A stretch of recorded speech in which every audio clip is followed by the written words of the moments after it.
Dear God, I got one question. I need to know, do revolutionaries go to heaven? And if so, may their legacies last forever and their seeds grow. Tell them that we love them so and never let them die slow. It's like we cursed to be born black. We was kings and queens, now look where we at. I know it won't be long before we take it back. I just hope I live long enough to see it happen, and that's a fact. Cause one thing when you pro-black, you might love your people, but they may not love you back. For more than 400 years, we've been under attack. We survived slavery and then they gave us crack. Do revolutionaries go to heaven? Do revolutionaries go to heaven? Do revolutionaries go to heaven? Do revolutionaries go to heaven? Do revolutionaries go to heaven? I wanna know. Do revolutionaries go to heaven? I hope so. Do revolutionaries go to heaven? I wanna know. Do revolutionaries go to heaven? I hope.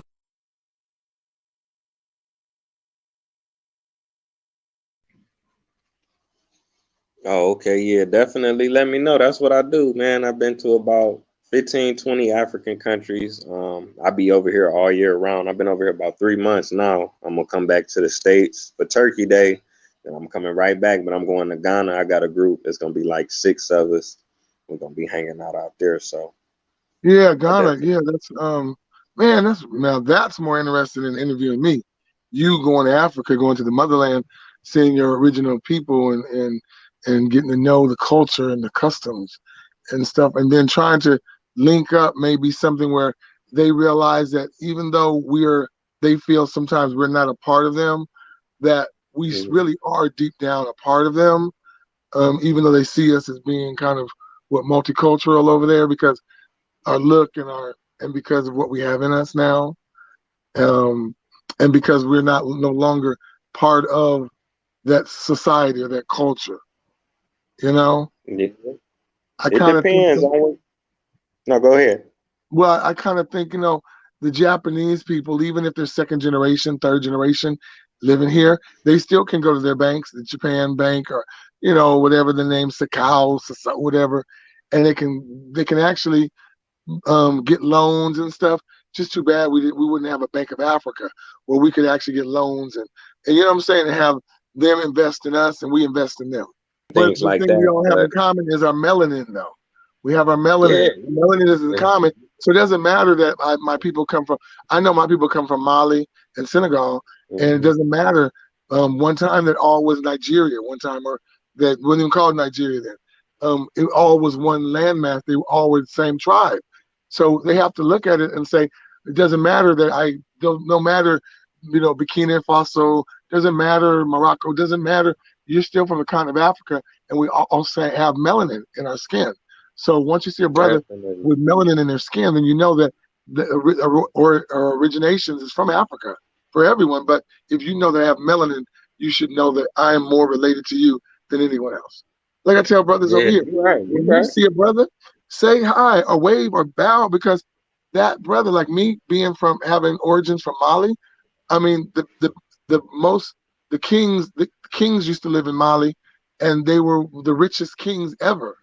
And you just never know. I could be an offspring from that king. When I'm seeing another brother on the street, I could be talking to a king, because we might have royal blood.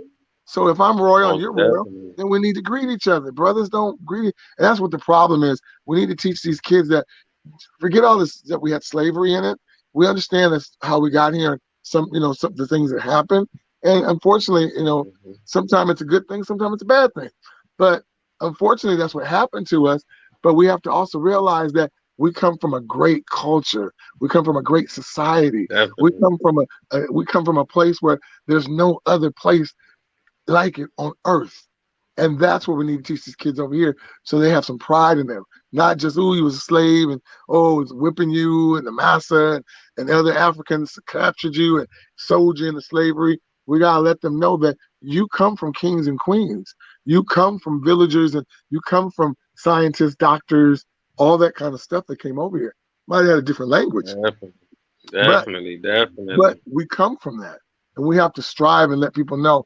And that's the reason why I love that you're over there and that you're doing tours and you're letting people see, the Africa. Because I watch the African Network sometime, and I notice that when I see the Bollywood movies and the ones from South Africa, they have better movies than we do sometimes. Yeah, they got some great movies. Oh man, I got offered the opportunity and I didn't take it to go to Africa to do some movies, and I should have done it.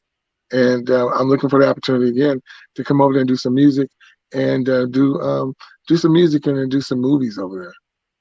That'd be You know, great, I man. got You my could teeth do all of done. that stuff. They got MTV, they got BET, they got Nollywood.